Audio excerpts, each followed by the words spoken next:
If you want to check out the entire show, hit the link at the bottom of the screen. Available exclusively on odds.com. Have a happy holidays. A Merry Christmas. Enjoy the next few days. A lot of sports action for us. Let's get paid in full. Get that cash. Let's move on to our next spot, and we go to Bengals, Houston Texans. This line has just come out recently. Texans open up at -9. That's gone down to 8.5. There are 8s. This totals around 45 or 46, depending on where you shop. We're in NRG Stadium, Houston, Texas. Bengals are on a short week after their surprising 27-17 win at home over the Steelers. Injury-plagued Bengals had lost 5 straight. They'd averaged 10 points per game. They've rarely looked competitive since Burrow went down. They snapped an 11-game losing streak to the Steelers. Finley, 7 of 13, 89 yards, 1 touchdown. A.J. Green led the receivers with 2 catches, 40 yards. Giovanni Bernard ran 25 times for 83 yards and 1 touchdown. Tyler Boyd left in the first with a concussion. Their top receiver left in the first with a concussion. They still put up 27 points. Finley goes 7 of 13 for 89 yards against the Steelers, and they put up 27 points. Texans are coming off a 27-20 loss to the Colts.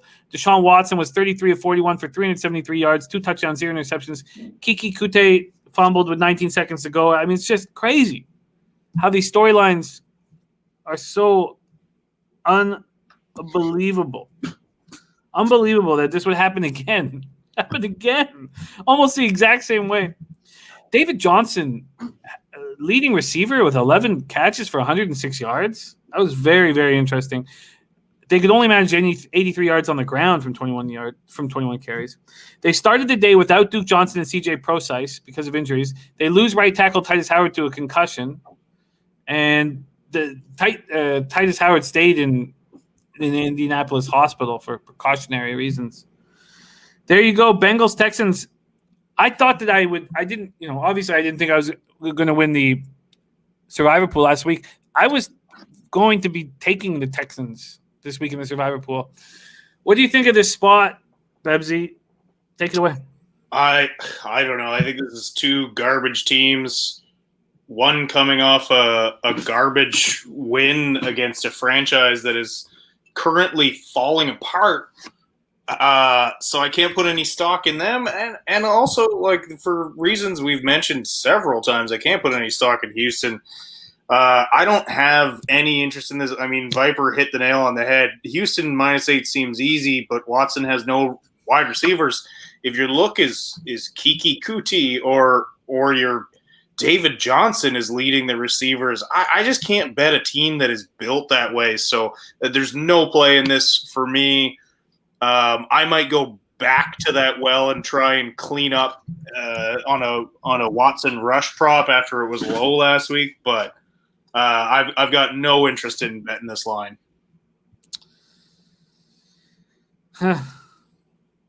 Yeah, it is tricky. Birdie, my man, thank you so much for joining us. Cards -4, Rams +2.5, Packers under 46, Cards over 50 is his spots. Love it, Birdie. Dan Kelly says, since these D did look pretty good, maybe Houston team total under. Did the Bengals D look good, or did Ben Roethlisberger look bad? Also, Juju Smith-Schuster's got to stop dancing on people's logos. It is fucking them up. It is. Well, I don't understand why. Why do you want to give the opposition anything more? Also, look, when T.O. did that on the Star, T.O. was dominant then. Juju Smith-Schuster's just good. Yeah. You can't be that big of a prick if you're just good. You have to earn being that big of a douchebag, and Juju Smith-Schuster just looks like an idiot right now. That's all. I agree. I absolutely agree. I think it's well put. Well, we just made no move on the Bengals-Texans game. Miles Johnson jumping in. Thank you for joining us. Best bet so far. I can tell you what, we're just going down the rotation numbers, so we've just gone through Friday and Saturday, but Bebsy's only made one move here, and that is the Dolphins -2.5 and -115 at BetMGM. I think I am going to add that Cleveland game. I've had enough time to think about it. I think the Jets ease up now that they've won. Well, let's get that for you.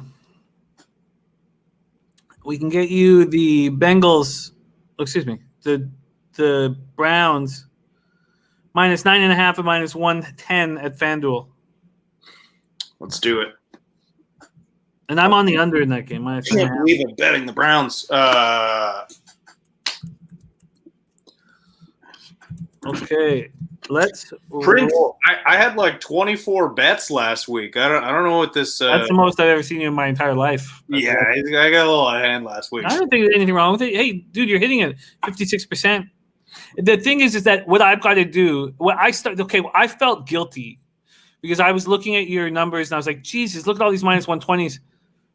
We got to get you FanDuel props up. And I know those aren't the ones that you're betting. So you're actually giving out ones that you're betting at Bet365. So that adds to the legitimacy of it. But let's give you a better shot here at success by getting FanDuel's numbers up instead of Bet365.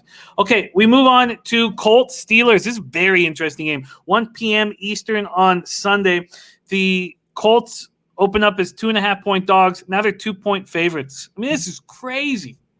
This is just wildly interesting. That's a wild swing. I'm super jealous. I think it was Viper who got in it at Colts +2. But our guy in the chat, Rob Watkins, he's been saying this all year. He's been saying, look, the Steelers aren't that good. And well, no, look at early in the year, I was very bullish on betting the Steelers, and I hit a ton. But then I stopped betting them entirely. And the first time I had bet them, I think since like probably week 6 or 7, was this week. And I could not be more wrong about that. They got spanked by the Bengals. But it's just it's so easily explained. I mean, look at these studs they've lost. Now, I know their offense, we can't explain that, but well, they've lost studs on defense, and Ben looks tired. Ben looks like he can't play a full season anymore. Yeah, and Dan Kelly says maybe they're hoping to get a middle. It's a perfect opportunity to do that. Man, okay. Let's roll on. You know, when I think of that stuff, Dan, I just think, man, when I'm able – I mean, these shows bring me a lot of joy, and I'm very thankful for them and all that stuff. But if it's just gambling for a living and not having to – study so much just to be able to talk about each and every game and just only focus on taking advantage of situations.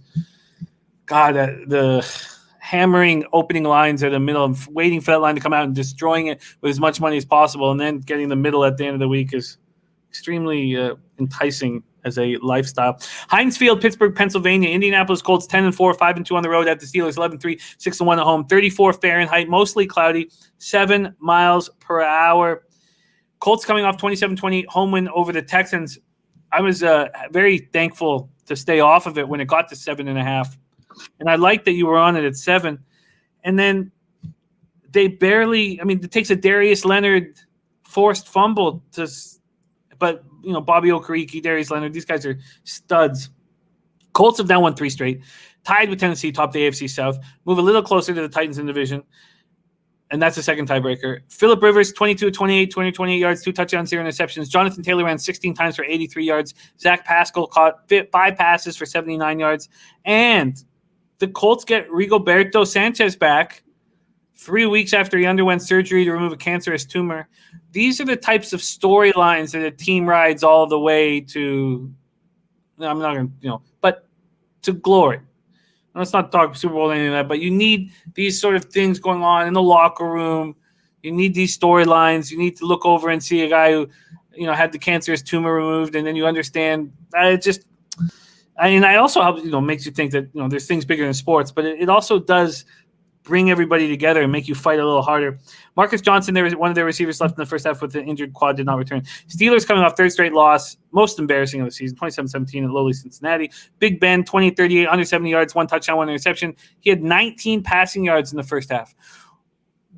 Bebsy, we had Steelers minus 6.5 first half, and I was bullish on it, and he throws for 19 yards in the first half. Dude, I honestly thought that was one of the easiest picks I had on the board. And I don't know if the Bengals just did exactly what they needed to do to shut down Ben, but they looked just awful.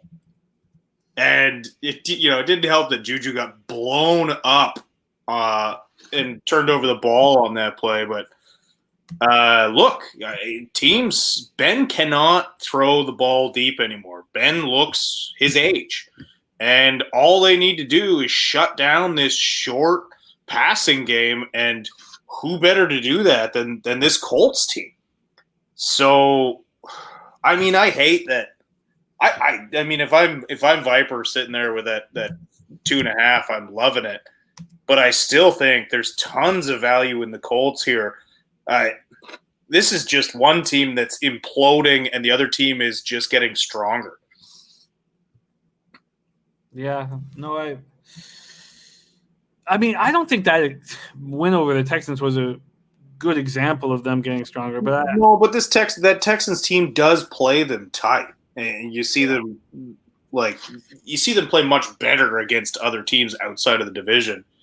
And I don't know. I've got Colts first half -0.5 sitting here, and I want to jump on that. And I think this could be a double up spot.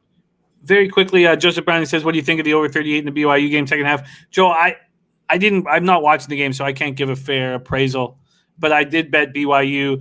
Unfortunately, I also thought this total had gone too high, and I took the under too early. Went up to 80. But I just can't give you a fair. It's not. If I'm not watching it, I just can't trust just me throwing darts. Benny Snell ran 18 times for 84 yards. He's looking good. Deontay Johnson caught 8 passes for 59 yards. TJ Watt joined Hall of Famers Reggie Watt and Derek Thomas, only players to record at least 13 sacks, 3 of their first 4 seasons. That's impressive. His brother Derek Watt went in the locker room with a possible concussion. He's concussion protocol. Eric Ebron suffered a back injury in the second quarter, did not return. Okay, so is it time to line shop for you, Bebsy? Yeah, and I just noticed it's the full game. There's some books that have gone back down to -1.5 for the Colts. So I think I'm going to double up here. First half and full game on the Colts. Oh, yeah, there are a couple 1.5s. And that says, let's just make sure that's not stale at FanDuel because I got it up right now. Here we go. Oh. Is it off the board? Oh, no, it's not. Yeah, that's not stale. Yeah, you can get a 1.5. Okay, so let's first give you the 1.5 minus 110 of FanDuel. Okay. And then first half, it's just these spots where everybody's on the same. Well, I mean, we know that the public wins sometimes. Well said, Slats. Well said. Okay, Colts -0.5 at -105. Let's just see if it's possible. I doubt that can be beat, but let's just see what FanDuel is offering you because they're offering the -1.5. Oh, they're not even offering it. Okay, let's lock that in. -0.5, -105 at PointsBet.